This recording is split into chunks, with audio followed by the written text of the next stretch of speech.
नमस्कार बच्चों, कैसे हैं आप सब। आशा करती हूँ आप सभी अच्छे होंगे, स्वस्थ होंगे, खुश होंगे और अपनी पढ़ाई भी अच्छे से कर रहे होंगे। जैसा कि आप सभी जानते हैं, मैं हूँ आपकी हिंदी की अध्यापिका और मैं स्वागत करती हूँ आप सभी का आईसीटी वर्चुअल क्लासरूम में। और आज हम यहाँ पर एकत्रित हुए हैं पढ़ने के लिए क्लास 7th की हिंदी। क्लास 7th की हिंदी में हम यहाँ पर पढ़ रहे हैं अपने हिंदी व्याकरण का टॉपिक उपसर्ग और प्रत्यय, जिसको हम काफी सेशन से पढ़ रहे हैं, यानी कि जिसमें हमने अपना पहला टॉपिक उपसर्ग लगभग अच्छे से कंप्लीट कर लिया था और उसके बाद हम अपना सेकंड टॉपिक यानी कि प्रत्यय पढ़ रहे हैं। तो जैसे कि हमने यहाँ पर पूरा का पूरा टॉपिक आपके लिए दिया है, जिसमें हमने दोनों चीजें बहुत अच्छे से पढ़ी है। तो कई बार जैसे मैंने बताया कि कुछ बच्चे लास्ट सेशन में उपलब्ध नहीं होते हैं, तो उनको नहीं पता होता है कि हम क्या कर रहे हैं। तो जैसे मैंने बताया कि हमारा जो टॉपिक है अभी यहाँ पर चल रहा है प्रत्यय। तो एक बार शुरुआत से मैं आपको बता दूं कि प्रत्यय होते क्या है, ठीक है ना। तो प्रत्यय जैसे मैंने आपको यहाँ पर बताया कि इस तरह से देखिए, एक हमने बताया आपको उपसर्ग, ठीक है, और एक मैंने आपको बताया प्रत्यय, ठीक है। तो उपसर्ग क्या होते हैं ये यहाँ पर आप देख सकते हैं। उपसर्गों में मैंने आपको बताया था कि इनको हम हिंदी में प्रीफिक्स भी कहते हैं, यानी कि जो हमारे किसी भी मूल शब्द के प्रारंभ में लगकर, जो शब्दांश किसी भी मूल शब्द के प्रारंभ में लगकर उसके अर्थ को बदल देता है, उसके अर्थ में परिवर्तन ला देता है, विशेषता ला देता है, उसको हमने कहा उपसर्ग। तो आप देख सकते हैं यहाँ पर मैंने शुरुआत में ही आपको इस तरह का एक एग्जाम्पल दिया, जिसमें मैंने एक से ढेर सारे मूल शब्द लिए और अलग अलग तरह के कुछ शब्दांश लिए, जिनको हमने जोड़ा और उसके बाद हमारे यहाँ पर बहुत सारे अलग अलग शब्द हमें मिले। जैसे हमने देखिए एक जैसा मूल शब्द कार यहाँ पर लिया और उसमें अलग अलग तरह के आपके शब्दांश जोड़े। तो आप देख सकते हैं इन शब्दांशों से, जैसे हमने प्र जोड़ा तो ये हो गया प्रकार, हमने आ जोड़ा तो ये हो गया आकार, हमने उप जोड़ा तो ये हो गया उपकार, हमने अलंग जोड़ा तो ये हो गया अलंकार, ठीक है। तो इस तरह से हमें जितने भी शब्द यहाँ पर मिले हैं सबके अर्थ बिल्कुल डिफरेंट है और सबका एक तरह से आप देखेंगे सब बिल्कुल एक दूसरे से भिन्न है और बिल्कुल नए शब्द हैं, ठीक है। तो इस तरह से मैंने यहाँ पर आपको बताया कि जो शब्दांश हमारे किसी भी मूल शब्द के प्रारंभ में लगकर किसी नए शब्द को बनाते हैं या शब्द के अर्थ में परिवर्तन ला देते हैं, विशेषता ला देते हैं, उसे उपसर्ग कहते हैं, ठीक है। तो इसी के जस्ट अपोजिट में हमने यहाँ पर पढ़ा था अपने प्रत्यय को, यानी कि हमने प्रत्यय के बारे में बताया। देखिए उपसर्ग मैंने आपको अलग अलग तरह के उपसर्ग बताए, उपसर्गों के ढेर सारे प्रकार हमने यहाँ पर पढ़े और मुझे पता है आप सभी ने नोट भी किया है और आप सभी घर पर रिवाइज भी करते हैं, क्योंकि काफी सारे बच्चे अच्छे से हमें यहाँ पर आंसर भी करते हैं। उसके बाद देखिए हमने यहाँ पर प्रत्यय को पढ़ा था, सफिक्स जिसको हम इंग्लिश में कहते हैं, और जो शब्दांश जो है किसी भी मूल शब्द के अंत में लगकर, ठीक है। अब यहाँ पर क्या होगा, शब्दांश जो होगा वो एक होगा और मूल शब्द आपके अलग अलग होंगे, ठीक है। अब वो शब्दांश जो किसी भी मूल शब्द के अंत में लगकर शब्द के अर्थ में विशेषता ला देता है, परिवर्तन ला देता है, नया शब्द बना देता है, उसे हम क्या कहते हैं, प्रत्यय कहते हैं। तो देखिए इस तरह से मैंने आपको एग्जाम्पल यहाँ पर बताए थे। जैसे हमने यहाँ पर एक ही प्रकार का प्रत्यय लिया, एक ही प्रकार का शब्दांश लिया और अलग अलग प्रकार के यहाँ पर हमने मूल शब्द लिए, जिनमें हमने जोड़ा। जैसे प्यास शब्द है, उसमें हमने आ प्रत्यय जोड़ा या आ शब्दांश जोड़ा तो वो क्या हो गया, प्यासा, ठीक है। मैल शब्द में आ प्रत्यय जोड़ा तो वो हो गया मैला, प्यार शब्द में आ प्रत्यय जोड़ा तो प्यारा, ठंड शब्द में आ प्रत्यय जोड़ा तो ठंडा, ठीक है। इसी तरह से हमने दूसरा भी एग्जाम्पल यहाँ पर दिया था, आप देख सकते हैं लुहार, कहार, पुजारी, और उसमें भी हमने अलग अलग प्रत्यय जोड़कर यहाँ पर प्रत्ययों को अच्छे से समझा था, ठीक है। जिसमें आप देख सकते हैं उसके बाद हमने यहाँ पर परिभाषा बताई कि प्रत्यय होते क्या हैं, और उसके लिए मैंने एक विशेष चीज आपको बताई यहाँ पर कि प्रत्यय रूढ़ शब्दों के अंत में अथवा क्रिया धातु के अंत में जुड़ते हैं। अब देखिए रूढ़ शब्द क्या होते हैं ये भी मैंने आपको बताया और धातु क्या होता है ये भी मैंने आपको बताया। अब चूंकि अब देखिए धातु को, क्योंकि हमने यहाँ पर लास्ट में कहा कि धातुओं के अंत में जुड़ते हैं तो उसे क्लियर करना जरूरी था। तो क्रिया के मूल रूप को ही धातु कहते हैं, ये शुरुआत में भी बताया है और प्रत्यय में भी यहाँ पर आपको पढ़ने को मिल चुका है। तो देख सकते हैं क्रिया आपको पता है किसी काम के करने या होने को दर्शाने वाले जो शब्द होते हैं उनको हम क्रिया कहते हैं, जैसे सोना, चलना, खाना, दौड़ना, नहाना, पीना। ठीक है, तो अगर हम इसमें से जो इसका एक तरह से इसका जो मूल रूप है, यानी कि क्रिया का जो मूल रूप है, जैसे सो, खा, चल, जा, नहा, गा। ठीक है, तो ये सब क्या है, ये सब धातु कहलाते हैं और इन्हीं के, हमने कहा इन्हीं के अंत में जो हमारा प्रत्यय है वो जोड़ा जाता है। ठीक है, तो इस तरह से फिर हमने यहाँ पर प्रत्यय के प्रकारों के बारे में पढ़ा। तो प्रत्यय के प्रकारों में मैंने सबसे पहले आपको बताया था कृत प्रत्यय। तो कृत प्रत्यय में हमने क्या पढ़ा था, तो देखिए कृत प्रत्यय में हमने क्या पढ़ा था कि क्रिया धातुओं के पीछे लगकर विभिन्न प्रकार के शब्दों की रचना करने वाले, क्योंकि प्रत्यय है तो हमेशा कहाँ लगेगा, पीछे लगेगा। तो क्रिया धातुओं के पीछे लगकर विभिन्न प्रकार के शब्दों की रचना करने वाले प्रत्ययों को कृत प्रत्यय कहते हैं। ठीक है, हमने कहा कि विभिन्न प्रकार के शब्दों की रचना करने वाले प्रत्ययों को कृत प्रत्यय कहते हैं और इसके मेल से बने शब्दों को कृदंत शब्द कहते हैं। तो जैसे मैंने यहाँ पर उदाहरण के लिए आपको बताया, ये आपका सारे के सारे जितने भी यहाँ पर एग्जाम्पल लिए थे, जितने भी यहाँ पर उदाहरण थे, वो सब क्रिया धातु के थे, क्योंकि यहाँ पर मैंने आपको बताया ही था कि ये कहाँ लगते हैं, क्रिया धातुओं के पीछे लगते हैं। ठीक है, तो जैसे हमने यहाँ पर एग्जाम्पल दिया लिख, थक, तो इसमें हमने प्रत्यय जोड़ा आवट। ठीक है, तो हो गया लिखावट। ठीक है, थक में हमने प्रत्यय जोड़ा आन, तो क्या हो गया, थकान। ठीक है, तो इस तरह से हमने यहाँ पर बहुत सारे अलग अलग तरह के एग्जाम्पल देखे और उसके बाद हमने कृत प्रत्ययों के 5 भेदों को यहाँ पर डिस्कस किया, जिसमें हमने कृतवाचक कृत प्रत्यय, कर्मवाचक कृत प्रत्यय, करणवाचक कृत प्रत्यय, भाववाचक कृत प्रत्यय और क्रियावाचक कृत प्रत्यय शब्दों के उदाहरण आप लोगों को बताए और इस तरह से हमने बहुत सारे एग्जाम्पल यहाँ पर लिखे थे। तो लास्ट सेशन तक हम लगभग हमने अपना जो पहला भेद था जो हमारा कृत प्रत्यय, उसको हमने कंप्लीट कर लिया था और हम आगे बढ़ रहे थे अपने अगले प्रत्यय की तरफ, जिसका नाम है तद्धित प्रत्यय। ठीक है, तो तद्धित प्रत्यय क्या है, आप इसको ध्यान से देख लीजिए और यहाँ से जिन बच्चों ने कहीं तक भी नोट नहीं किया है वो लगभग यहाँ से तो नोट करना जरूर शुरू कर दें। इसको नोट करें कॉपी में, तभी आपको आगे का टॉपिक अच्छे से समझ आएगा। ठीक है ना, क्योंकि जैसे मैं कहती हूँ कि कई बार बच्चे जो है रफ नोटबुक में नोट करते हैं तो वो बता नहीं पाते बाद में कुछ सेशंस बाद कि हमने कहाँ लिखा था या क्या किया था। तो अगर अभी आप इसको पढ़ रहे हैं, समझ रहे हैं ध्यान पूर्वक, तो इसको नोट भी साथ साथ कर लीजिए एक बार इसकी परिभाषा को, ताकि आप आगे जब बढ़ेंगे तो अच्छे से समझ पाएंगे। अब देखिए तद्धित प्रत्यय, ठीक है, अभी तक हमने कहा था कि धातुओं के साथ जुड़ता है। कृत प्रत्यय में कहां पर जुड़ता है, जो प्रत्यय होता है वो धातुओं के साथ जुड़ता है और ये जो होता है ये धातुओं को छोड़कर, ठीक है, जितनी भी क्रिया धातुएं हैं यानी कि संज्ञा, सर्वनाम और विशेषण शब्दों के अंत में ये लगता है, क्रिया को छोड़कर। ठीक है, क्रिया जो है उसको छोड़कर ये आपका यानी कि धातुओं को छोड़कर अन्य शब्दों के अंत में जुड़ने और नए शब्द बनाने वाले प्रत्ययों को तद्धित प्रत्यय कहते हैं।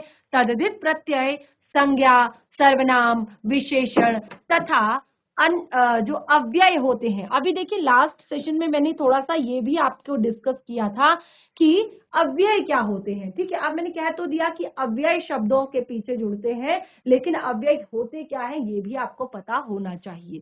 ठीक है, अव्यय शब्दों के अंत में लगते हैं।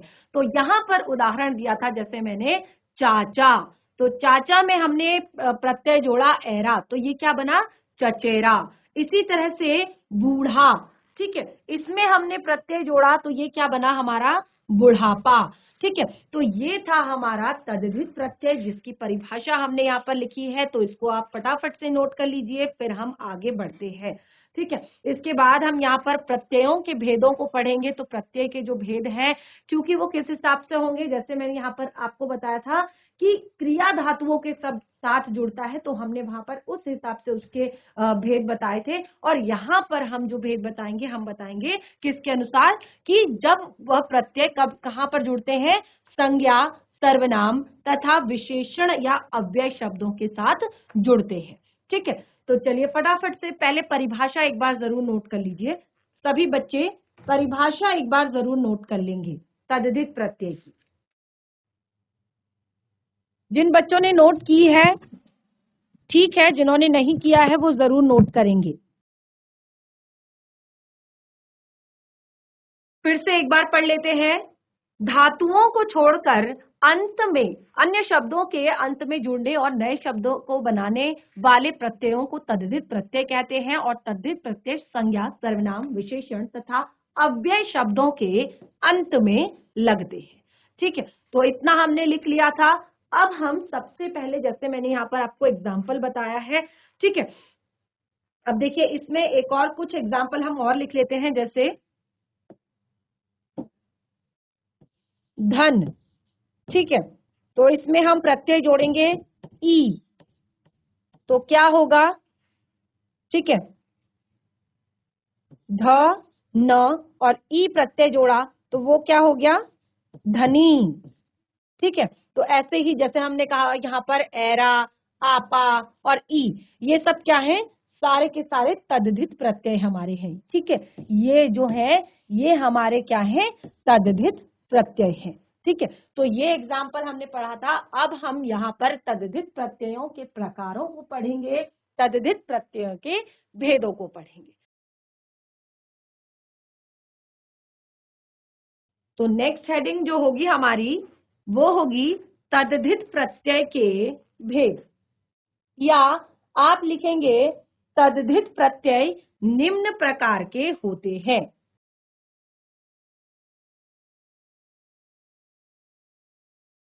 प्रत्यय के भेद या प्रकार भी लिख सकते हैं। ठीक है, तद्धित प्रत्यय के भेद या प्रकार।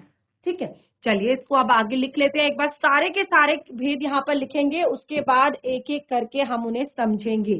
ठीक है, तो सेम चीजें आएंगी। सबसे पहले कृतवाचक,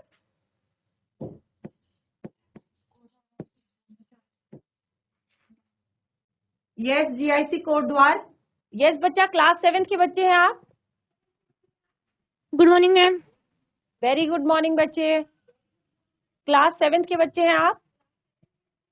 यस मैम। यस, क्या पढ़ रहे हैं बच्चा हम यहाँ पर? कोई भी एक बच्चा मुझे उठकर बताएगा क्लास में से कि क्या पढ़ रहे हैं हम यहाँ पर, अभी तक मैंने क्या रिवाइज किया आप लोगों? यस, क्या पढ़ रहे हैं बच्चा हम यहाँ पर? Sorry ma'am. देखिए, क्योंकि आप यहाँ पर अभी फ्रंट में हैं और आपको सारे के सारे जितने भी उत्तराखंड के हमारे स्कूल है, ये सारे बच्चे आपको देख रहे हैं, फ्रंट में आप हैं। और उस टाइम पे आप ऐसा बिहेवियर रखेंगे तो आपको बिल्कुल भी आना, आपके लिए स्कूल के लिए अच्छा है ना आपके लिए अच्छा है। और मैं आप लोगों से कहती हूँ जहां समझ नहीं आ रहा है वहां पे पूछ लीजिए, जहां पे समझ नहीं आ रहा है वहां पे पूछ लीजिए। ना तो आप लोगों को पढ़ना है और ना ही दूसरे बच्चों को आपने पढ़ने देना है। और अभी देखिए क्लास 7th में आ गए, बहुत छोटे बच्चे नहीं है कि आपके सामने कोई टीचर डंडा लेके खड़ा रहे और आप तब जाकर पढ़ाई करेंगे, है ना। ये बिल्कुल आपकी लाइव क्लास, जैसे आपकी क्लास में आपके टीचर आपको पढ़ाते हैं, बिल्कुल इसी तरह की क्लास है। तो आपको अपनी क्लास में अनुशासन बनाए रखना चाहिए, अच्छे से जो मैम बता रही हैं उसको पढ़ना चाहिए। अभी मैं अगर पूछूं ना, जो भी मैंने यहाँ पर, और देखिए मैंने पूरा का पूरा जितना भी अभी हमने, मुझे लग रहा है कि 6-7 सेशन में हमने जितना पढ़ा वो मैंने पूरा रिवाइज किया यहाँ पर। और मुझे लगता है कि अगर मैं आप लोगों से पूछूंगी ना तो किसी को भी कुछ नहीं आएगा, क्योंकि आप लोग बिल्कुल ध्यान नहीं देते हैं। तो ये अच्छी बात नहीं है बच्चे। और जहां पे मैं कहती हूँ कि ध्यान से पढ़िए, जहां पे समझ नहीं आ रहा है वहां पे पूछिए, हैंड रेज कीजिए, बार बार पूछिए, लेकिन इस तरह से डांट खाने के लिए क्लास में मत उठिए। ठीक है ना, पढ़ने के लिए उठिए और पूछने के लिए उठिए। ठीक है, अभी से सारे बच्चे नोट करेंगे। और मैं नोट करने के लिए भी कहती हूँ, कोई बच्चा नोट नहीं करता है। चलिए, तो हमने कहा यहाँ पर सबसे पहला भेद है हमारा तद्धित प्रत्यय। अब देखिए हम प्रत्यय पढ़ रहे हैं और प्रत्ययों में भी हमने 2 तरह के प्रत्ययों को यहाँ पर बताया है, कृत प्रत्यय और तद्धित प्रत्यय। जिसमें से कृत प्रत्यय हम कंप्लीट कर चुके हैं, उसके पांचों के पांचों भेद हमने पढ़ लिए हैं। और हम अब पढ़ रहे हैं तद्धित प्रत्यय। कृत प्रत्यय जो थे वो जुड़ते हैं क्रिया धातुओं के साथ, यानी कि जितने भी क्रिया धातु शब्द होते हैं, यानी कि क्रिया के जो मूल रूप होता है उसके साथ, और तद्धित प्रत्यय धातुओं को छोड़कर सभी संज्ञा, सर्वनाम, विशेषण और अव्यय शब्दों के साथ जुड़ते हैं। ठीक है, तो ये हमने बताया पहला भेद। इसमें हम तद्धित प्रत्ययों का लिख रहे हैं, कृतवाचक तद्धित प्रत्यय। अभी नोट करेंगे सारे के सारे बच्चे, कृतवाचक तद्धित प्रत्यय। नेक्स्ट है आपका स्त्रीवाचक, स्त्रीवाचक तद्धित प्रत्यय। ठीक है, उसके बाद है आपका संबंधवाचक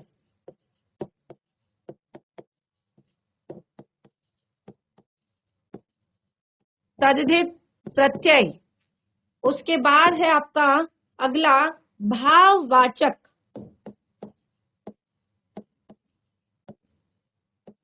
तद्धित प्रत्यय। नंबर 5 है आपका अगला विशेषणवाचक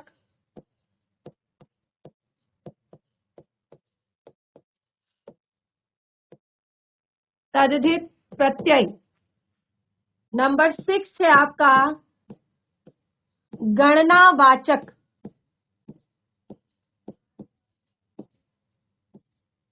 तद्धित प्रत्यय। और नंबर 7 है आपका वचनबोधक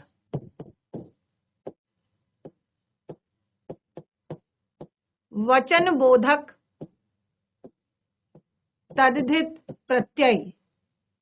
और नंबर 8 है आपका, देखिए एक एक करके सबको नोट कीजिएगा, लघुतावाचक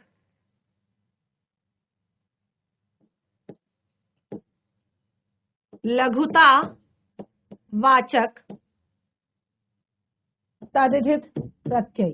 तो 8 तरह के यहाँ पर भेद हमने प्रत्ययों के आपको नोट करवाए हैं। ठीक है, इनको नोट कीजिए और सबसे फिर हम एक एक करके सबको यहाँ पर विद एग्जाम्पल्स के साथ, यानी कि उदाहरणों के साथ हम इनको समझेंगे।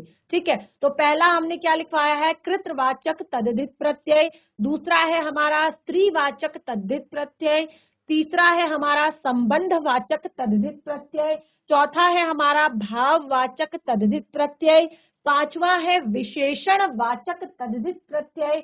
और आपका छठा है गणनावाचक तद्धित प्रत्यय, वचनबोधक तद्धित प्रत्यय और लघुतावाचक तद्धित प्रत्यय। ठीक है, तो ये सारे के सारे भेद आप नोट करेंगे, और जैसे ही आप ये सारे भेद नोट कर लेते हैं उसके बाद आप इस तरह से हैंड रेज करेंगे कि मैम हमने नोट कर लिया है, तभी हम आगे बढ़ेंगे। क्योंकि फिर कई बच्चे बोलते हैं हमने नोट नहीं किया था इसलिए हमने नहीं पढ़ा। ठीक है ना, तो नोट कर लीजिए सारे बच्चे। और उसके बाद जो आपको होमवर्क दिया जाता है, आप जब होमवर्क में मैं कहती हूँ कि आप इसको घर पर रिवाइज कीजिए, पढ़िए, और तब कोई भी चीज आपको समझ नहीं आती है तो उसको आप नेक्स्ट सेशन में पूछिए। नेक्स्ट सेशन में आप उसको क्लियर कीजिए कि मैम हमें ये समझ नहीं आया है, आप ये दोबारा बता दीजिए। ठीक है, अब आप यहाँ से नोट ही नहीं करेंगे, घर पे रिवाइज ही नहीं करेंगे, आपको कैसे पता चलेगा कि आपको समझ में भी आया है कि नहीं आया है। आप फिर कल आकर क्लास में बैठ जाएंगे, फिर लड़ाई करेंगे, फिर बातें करेंगे, फिर क्लास खत्म हो जाएगी। ठीक है ना, तो इस तरह से नहीं करना है। आप जो 40 से 45 मिनट यहाँ पर दे रहे हैं उसका आपने सदुपयोग करना है, आपने उसका सही तरह से उपयोग करना है, और आपने अपने डाउट्स जो हैं वो भी क्लियर करने हैं। और जैसे अब आपकी कुछ समय बाद परीक्षाएं भी आने वाली हैं, कुछ समय बाद परीक्षाएं नजदीक हैं, तो मैं आपसे बार बार कहती हूँ कि आपको अपने किसी भी चैप्टर में, हिंदी आपकी वसंत पाठ्य पुस्तिका भाग 2 के किसी भी चैप्टर में, और आपके व्याकरण के किसी भी टॉपिक में आपको कोई डाउट हो तो जरूर आप मुझे हैंड रेज करके अपने डाउट्स यहाँ पर बताएं और क्लियर करें अपने टॉपिक को। तो ये नोट कर लिया आप सभी ने? चलिए आगे बढ़ते हैं। अगर एक बच्चे ने भी नोट कर लिया है तो ठीक है, क्योंकि बाकी के उससे कॉपी कर सकते हैं। ठीक है, क्योंकि बहुत सारा समय हमारे पास नहीं होता है कि हम इसको आप लोग पूरा नोट करते रहें। ठीक है, तो सबसे पहला टॉपिक है हमारा, अब देखिए साथ साथ आप इस तरह से भी नोट कर सकते हैं इसको, कृतवाचक ठीक है, उस टाइम पे था कृतवाचक कृत प्रत्यय, अब है कृतवाचक तद्धित प्रत्यय। ठीक है, क्योंकि हम अभी तद्धित प्रत्ययों को पढ़ रहे हैं और आपको पता है कि प्रत्यय क्या होता है। ठीक है, कृतवाचक तद्धित प्रत्यय। अब हम इसी के एग्जाम्पल्स यहाँ पे लेंगे, इसी के उदाहरण हम यहाँ पे लेंगे और आप सभी नोट करेंगे और अच्छे से समझेंगे। ठीक है, अब एक बार पहले इसकी परिभाषा लिख लीजिए कि क्या होता है कृतवाचक आपका तद्धित प्रत्यय। तो नोट कीजिए सबसे पहले, जिन प्रत्ययों के योग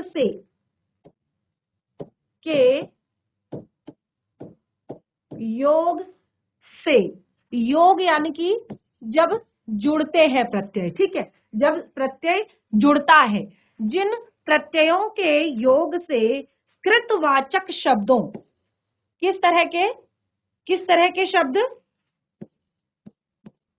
कृतवाचक शब्दों, जिन प्रत्ययों के योग से कृतवाचक शब्दों का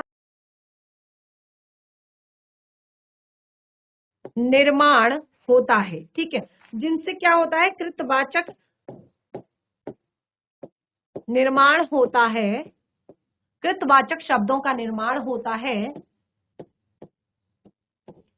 उन्हें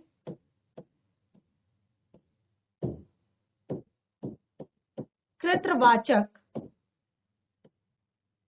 तद्धित प्रत्यय कहते हैं।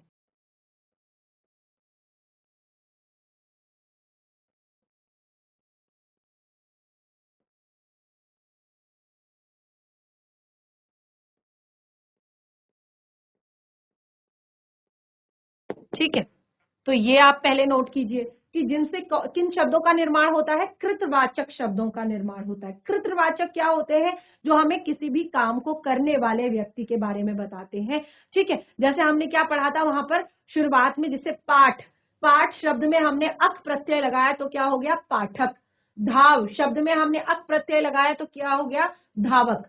ठीक है, तो ये हमने कहां पर पढ़ा था, ये हमने कृतवाचक कृत प्रत्यय में पढ़ा था, क्योंकि वो क्या था, वो क्रिया धातुओं के बारे में था। जैसे पाठ, ठीक है, पाठक, धावक, तो यहाँ पर जहां क्रिया हो रही थी। ठीक है, अब यहाँ पर क्या है, हमने कहा जो संज्ञा, सर्वनाम, विशेषण और अव्यय शब्दों के पीछे लगते हैं, तो इस तरह के यहाँ पर एग्जाम्पल अब होंगे। ठीक है, जो कैसे होंगे, आपके अव्यय शब्द होंगे या संज्ञा शब्द होंगे या आपके सर्वनाम शब्द होंगे या आपके विशेषण शब्द होंगे। ठीक है, चलिए उदाहरण लिखते हैं यहां पर।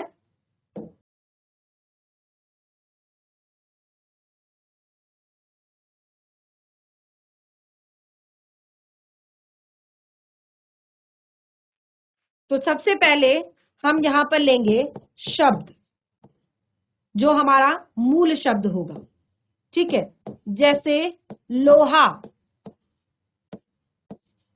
सोना। ठीक है, और आपका दूध, गाड़ी,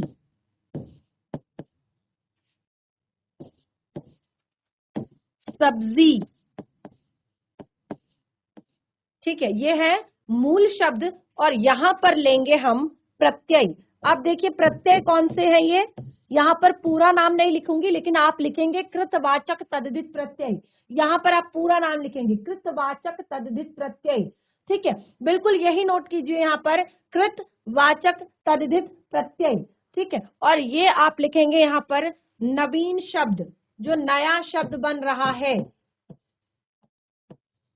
कृतवाचक तद्धित प्रत्ययों द्वारा निर्मित नवीन शब्द। ठीक है, यहाँ पर जो नया शब्द बनेगा वो आप लिखेंगे। ठीक है, अब देखिए हमने यहाँ पर कहा लोहा, सोना, तो हम प्रत्यय यहाँ पर लगाएंगे। हमने कहा काम करने वाले व्यक्ति, जैसे हमने यहाँ पर पहले मैंने क्या बताया था, कृतवाचक कृत प्रत्यय में जैसे हमने कैसे शब्द लिए थे, जो हमारे क्रिया धातु शब्द थे। ठीक है, यानी कि जो धातु यानी कि क्रिया का जो मूल रूप था वो हमने शब्द लिए थे और उस पर हमने प्रत्यय लगाए और वो हमारे काम करने वाले व्यक्ति के बारे में बता रहे हैं।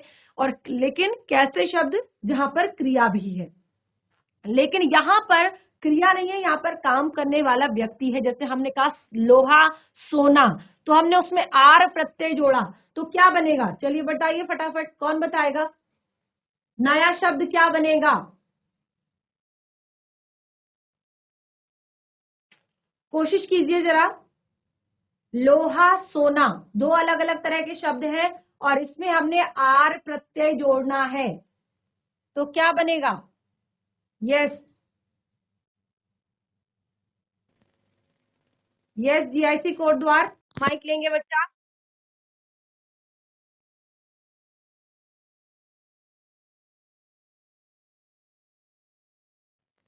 यस, आपको Yes, ma'am. कर दिया क्या?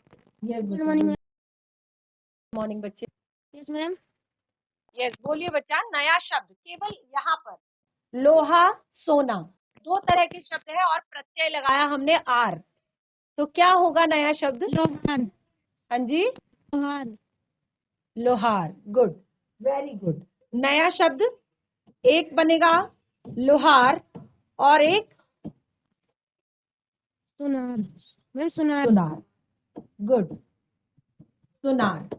ठीक है, हमने आर प्रत्यय जोड़ा लोहा और सोना, तो क्या बना? लोहार और सुनार। ये दोनों क्या है? आपके कैसे शब्द हैं? हमने क्या कहा था कि कौन से शब्द कहते हैं इन्हें? कौन से प्रत्यय कहते हैं? कृतवाचक प्रत्यय कहते हैं, क्योंकि इनसे कौन से शब्दों का निर्माण होता है?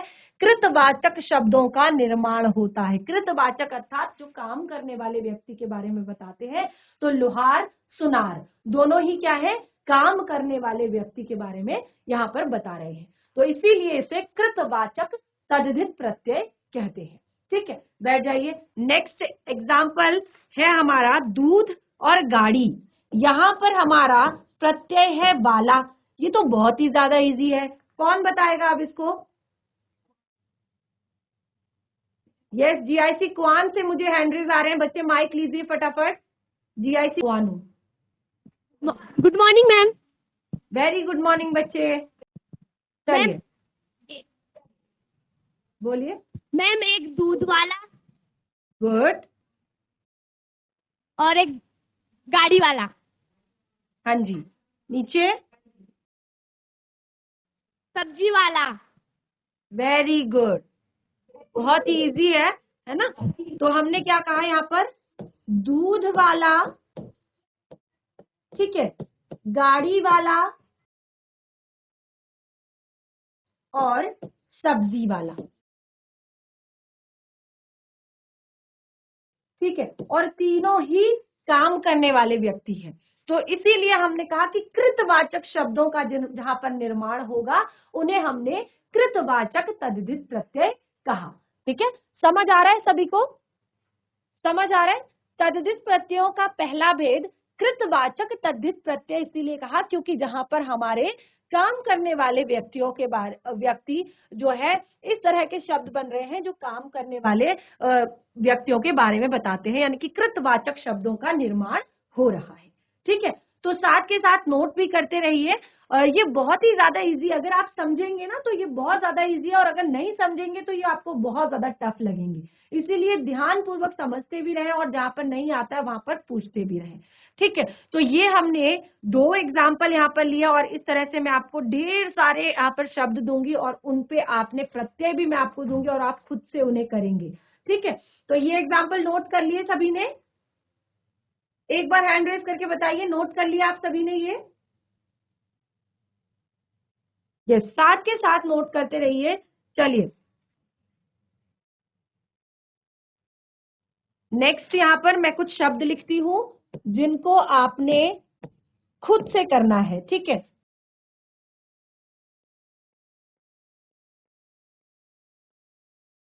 ठीक है, ये आपके शब्द हैं और ये आपका प्रत्यय है। ये आपका शब्द है और ये आपका प्रत्यय है।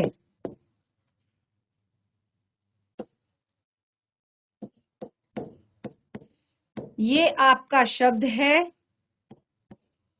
ये आपका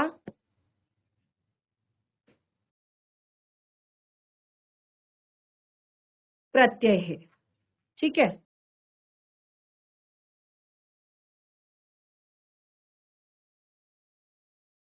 बहुत ही ज्यादा इजी है, फटाफट से नोट कीजिए। कहानी, कला।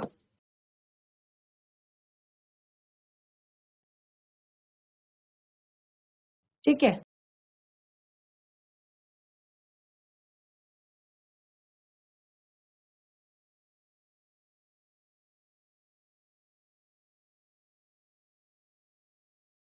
तो ये आपने इतने सारे हमारे शब्द हैं और ये इनके प्रत्यय हैं और यहाँ आपने बनाने हैं नए शब्द।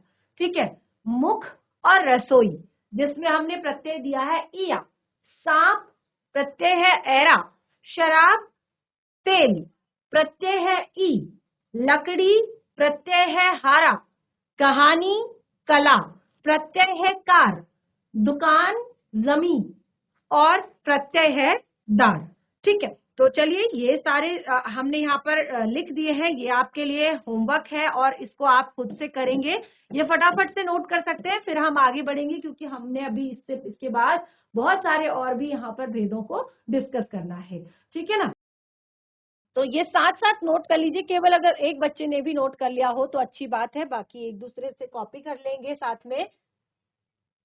तो इस तरह से हमारा यहाँ पर पहला भेद यानी कि कृतवाचक तद्धित प्रत्यय हमारा कंप्लीट होता है। अब हमारा दूसरा भेद है स्त्रीवाचक। ठीक है, स्त्रीवाचक तद्धित प्रत्यय। क्या बताया था हमने? नेक्स्ट, स्त्रीवाचक तद्धित प्रत्यय। अब देखिए स्त्रीवाचक तद्धित प्रत्यय क्या होता है। स्त्रीवाचक तद्धित प्रत्यय, अब देखिए जिन प्रत्ययों के योग से, एक बार परिभाषा लिख लेंगे, उसके बाद आगे हम इसको एक्सप्लेन करेंगे विभिन्न अलग अलग तरह के उदाहरणों से। ठीक है, जिन तद्धित प्रत्ययों के योग से प्रत्ययों के योग से, अब देखिए स्त्रीवाचक है ना, तो जिन तद्धित प्रत्ययों के योग से किस तरह के शब्दों का निर्माण होता होगा? स्त्रीवाचक शब्दों का निर्माण होता है। ठीक है, जिन तद्धित प्रत्ययों के योग से स्त्रीवाचक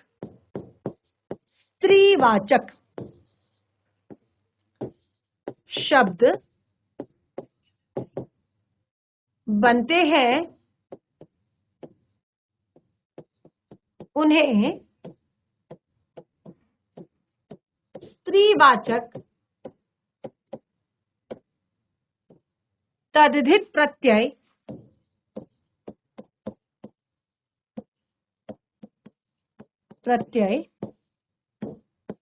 कहते हैं। ठीक है, जो स्त्रीवाचक शब्दों का निर्माण करते हैं। स्त्रीवाचक शब्द यानी कि एक बार कुछ एग्जाम्पल्स देख लीजिए, कुछ उदाहरण देख लीजिए। जैसे अब यहां पर हम लेंगे शब्द जो कि हमारा मूल शब्द होगा और ये है हमारा प्रत्यय, और यहां पर हम लेंगे स्त्रीवाचक तद्धित प्रत्यय द्वारा निर्मित नवीन शब्द। क्या लिखेंगे? स्त्रीवाचक तद्धित प्रत्यय द्वारा निर्मित नवीन शब्द। ठीक है, तो अब देखिए यहां पर शब्द जैसे हमने लिया बेटा या लड़का। ठीक है, हमने प्रत्यय लगाया ई, तो आप देखेंगे हमने क्या कहा है कि कौन सा शब्द बनेगा? स्त्रीवाचक। अब कुछ भी यहां पर करने की जरूरत नहीं है, स्त्रीवाचक शब्द बन रहा है यानी कि जो स्त्री का बोध करा रहा है। ठीक है, तो जैसे हमने कहा बेटा, तो बेटा शब्द में अगर हम ई प्रत्यय लगाएंगे तो क्या हो जाएगा? बेटी। ठीक है, लड़का शब्द में अगर हम ई प्रत्यय लगाएंगे तो क्या हो जाएगा? लड़की। ठीक है, इसी तरह से धोबी ठीक है, या माली, ये सारे कैसे शब्द हैं? पुरुषवाचक शब्द हैं। ठीक है, इस पर अगर हम प्रत्यय लगाएंगे इन, तो क्या बनेगा नया शब्द? मालिन, धोबिन। ठीक है, इसी तरह से नौकर, देवर। ठीक है, तो यहां पर हमारा प्रत्यय होगा आनी, तो क्या हो जाएगा? नौकरानी, देवरानी। ठीक है, तो ये हमारे नए शब्द। और ये सारे शब्द कैसे बन रहे हैं? स्त्रीवाचक, जो स्त्री होने का बोध करा रहे हैं, यानी कि स्त्री के होने का बोध करा रहे हैं, वो हमारे सारे शब्द कैसे हैं? आपके स्त्रीवाचक शब्द हैं, जो किससे बने हैं? स्त्रीवाचक तद्धित प्रत्ययों से बने हैं, जैसे ई, इन, आनी। और भी बहुत सारे शब्द हैं, जैसे मोर, शेर, प्रत्यय होगा नी, तो क्या बनेगा आपको पता है? ठीक है ना, ये सारी चीजें आपको पता है। शिष्य और आपका शिष्य और छात्र। ठीक है, यहां पर जो हमारा प्रत्यय होगा वो क्या होगा? आ। ठीक है, क्या बनेगा वो आपको पता है। शिष्य में अगर हम आ प्रत्यय जोड़ेंगे तो क्या बनेगा? छात्र में अगर हम आ प्रत्यय जोड़ेंगे तो क्या बनेगा? ठीक है, गायक। ठीक है, या लेखक में हम कौन सा प्रत्यय जोड़ें कि ये स्त्रीवाचक हो जाएगा? इका। ठीक है, तो क्या बनेगा ये आपको पता है। चूहा और आपका इया। ठीक है, तो ये आपके कुछ शब्द हैं जिन पर आपने इन प्रत्ययों को लगाना है, और फिर आपके कुछ नए शब्द बनेंगे, और वो सारे के सारे कैसे शब्द होंगे? स्त्रीवाचक शब्द होंगे, और इसीलिए इसको कहा है स्त्रीवाचक तद्धित प्रत्यय।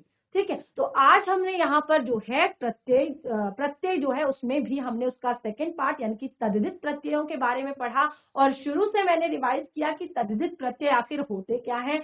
तो तद्धित प्रत्ययों के बारे में मैंने बताया कि ये धातुओं को छोड़कर संज्ञा, सर्वनाम, विशेषण और अव्यय शब्दों के पीछे लगते हैं। इसी के हिसाब से, इसी के अनुसार हमने इसके यहाँ पर 8 भेद आपको बताए हैं। 6 या 8 भेद हमने आपको बताए हैं, जिसमें से 2 भेद हमने यहाँ पर पढ़ लिए हैं, और मैं आशा करती हूँ कि आपको ये समझ में भी आ रहे होंगे। घर पर इन्हें एक बार रिवाइज कीजिए, कोई भी डाउट होता है तो उसे नेक्स्ट सेशन में क्लियर कीजिए। बाकी के टॉपिक को कंटिन्यू करेंगे हम अपने नेक्स्ट सेशन में। तब तक के लिए धन्यवाद। आपका दिन शुभ हो।